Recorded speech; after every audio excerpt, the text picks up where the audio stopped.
বৃষ্টি আর উজানের ঢলে বেড়েছে ফেনীর মুহুরী, কুহুয়া ও সিলোনিয়া নদীর পানি। এতে প্লাবিত হয়েছে ৭০টি গ্রাম। জেলা প্রশাসক জানান, ভাঙ্গা বাঁধের ২৪টি পয়েন্ট দিয়ে লোকালয়ে ঢুকছে পানি। পানিবন্দী হয়ে পড়েছে প্রায় ১৫,০০০ পরিবার। বিপদ সীমার উপর দিয়ে প্লাবিত হচ্ছে পানি প্রবাহ। ধারণা করা হচ্ছে প্রতি ঘন্টায় নদীর পানি বৃদ্ধি পাচ্ছে ১২ সেন্টিমিটার।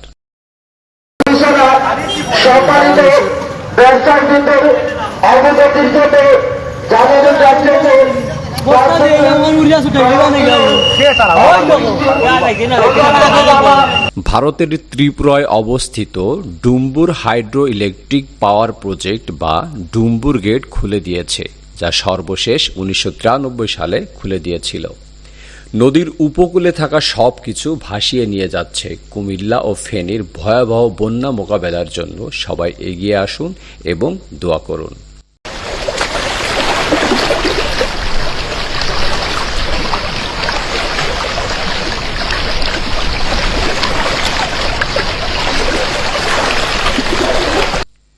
সূরা ইব্রাহিম আয়াত নাম্বার ৪২-এ বলা হয়, ভাবিও না যে জালিমরা যাহা করে সে বিষয়ে আল্লাহ গাফিল, তবে তিনি তাহাদেরকে সেই দিন পর্যন্ত অবকাশ দেন যেদিন তাদের চক্ষু হইবে স্থির।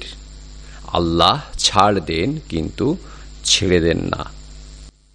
স্পিড বোট বা নৌকা যদি কেউ পাঠাতে পারেন, ইঞ্জিল চালিত কোনো স্পিড বোট বা নৌকা যদি পাঠাতে পারেন, তাহলে ইনশাল্লাহ কিছু মানুষ উদ্ধার করা যাবে। পরিস্থিতি খুবই ভয়াবহ।